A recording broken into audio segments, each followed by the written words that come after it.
In the years after the execution of Order 66, the few surviving Jedi scattered throughout the galaxy, some like Farron Barr, only survived a few more months before Darth Vader and his team of Inquisitors tracked them down. Others like Grandmaster Yoda and Obi-Wan Kenobi lived on for several more decades, long enough to impart their wisdom to Luke Skywalker, the last hope for the Fallen Order. But even though the Jedi tried their best to hide the Emperor's Inquisitors, former Force users who the Sith Lord Darth Sidious had corrupted to his cause, managed to sniff them out. When hunting for Jedi, the Inquisitors famously had one particular trick to find the whereabouts of the hidden warriors. They would look for tales of heroic deeds. Every time a squadron of stormtroopers was magically defeated by a cloaked combatant, or a small fruit vendor was saved from a gang of Hutt gangsters, the Inquisitors knew that it was a telltale sign that a Jedi was near. Even though the Jedi tried their best to conceal themselves, they could barely control their urge to help. After all, when they intervened in conflicts, they were merely following the Jedi Code,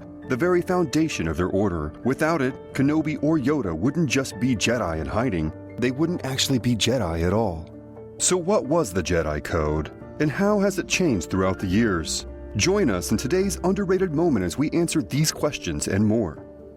The very first Jedi text from the ancient inner core world of Tython, written prior to the formation of the Republic in 25,000 BBY, contain broken fragments of rules and tenets for the Order. Unfortunately, we can't simply wipe away the dust and take a closer look at those parchments to find the many rules that reflect the Jedi of the modern era.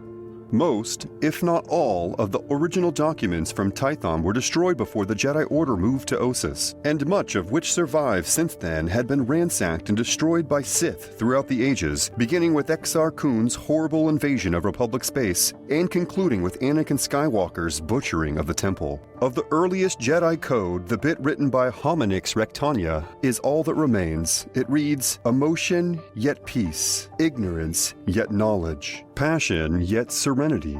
Chaos, yet harmony. Death, yet force." But thanks to the efforts of Jedi Master Odiner, a long-lived warrior who studied the mysteries of the Force just before the arrival of the Sith Lord Naga Sadow and the Great Hyperspace Wars, the far more ancient Jedi Code had been updated sometime between 5,000 and 4,000 BBY. In Galactic Basic, that updated version of the Jedi Code reads as follows: "There is no emotion, there is peace. There is no ignorance, there is knowledge. There is no passion, there is serenity. There is no death, there is the Force."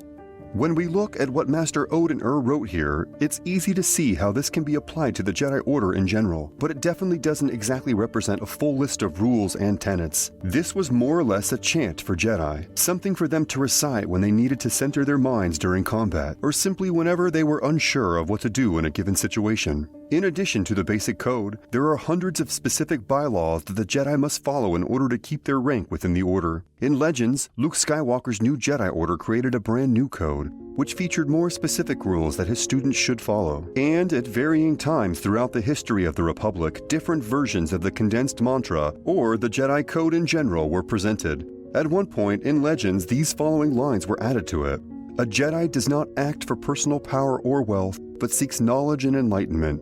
A Jedi never acts from hatred, anger, fear, or aggression, but acts when calm and at peace with the Force. Jedi are the guardians of peace in the galaxy. Jedi use the power to defend and to protect, never to attack others. Jedi respect life in any form.